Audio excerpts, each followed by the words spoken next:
Hi, my name is Aaron, and this is my show, Re-Education, and I'm a free speech absolutist. And I am that way because I think that my belief structure demands me to be so.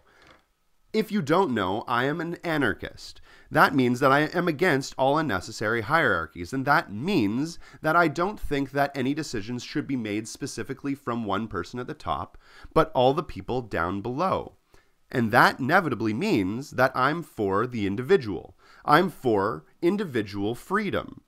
So I think that all people should be individually free as long as it does not impede on anybody else's freedom to do basically whatever they want. Now, that doesn't mean that I'm against having rules or laws. Inevitably, you're going to have rules and laws in a community for it to function properly, for you to have a functioning society. It's not like you would just have everybody do whatever the hell they want and you wouldn't see a certain amount of chaos. You do need to have a bit of a structure.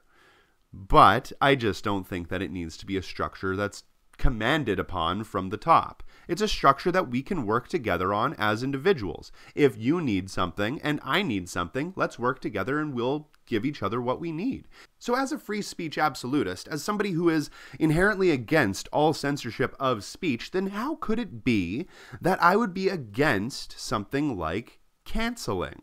Canceling, of course, is a disassociation or an excommunication of a person or belief. Now, I don't believe that canceling itself is bad. I think that if you as an individual decide to go and stop listening to somebody who you don't like, or you decide to censor your comment section or your Twitter feed or what have you from having negative people there, I think that's inherently entirely up to you. And I'm not going to sit here and say that you're not allowed to do that. That would be against, again, personal freedom, which I am 100% for.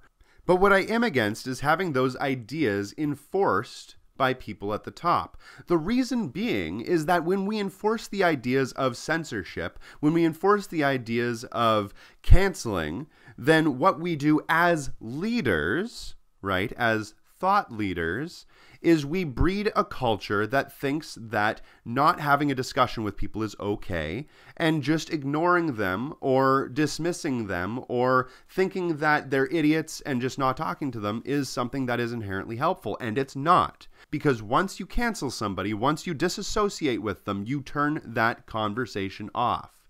I'm not saying that you have to always have that conversation. You as an individual, it's entirely up to you whether or not or when you want to have those conversations. But as a leadership, right, as a bunch of people who are inevitably going to dictate to the masses what their beliefs are, inherently bolstering the masses' beliefs on that issue, you have to keep in mind that saying things like being for censorship or being for cancellations is going to make things worse. It's going to make people think that that is the way that they should handle things all the time.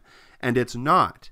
Yes, once in a while, it is totally acceptable to cancel somebody. There are a lot of toxic motherfuckers out there.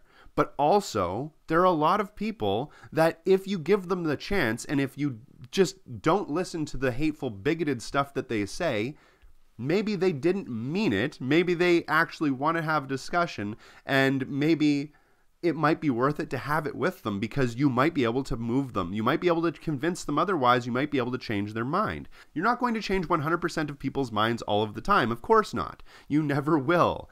But I know firsthand from having this channel and from talking to tons of trolls that once in a while, the trolls stick around and listen. And they actually find it interesting, and they actually want to know what the fuck is going on. So when you start to cancel people, when you start to do excommunications, you inevitably stop the conversation. That's all that happens. And yes, if you have a hard time with those conversations, then don't have them. But if you don't, and you're just canceling that person because you think that they're being rude or obnoxious, and you don't really have a reason, why don't you give them a chance, give them a second, right? And maybe try to explain something to them. Don't get mad, don't get upset, listen to the hateful, bigoted thing that they have to say, and challenge their argument. Ignore the hateful, bigoted stuff, don't even pay it any attention, and just challenge their argument. The hateful, bigoted stuff they're just saying to piss you off, and I've gone through this in another video. But if you're going to talk to them in the first place, try to make a difference. Try to do something good.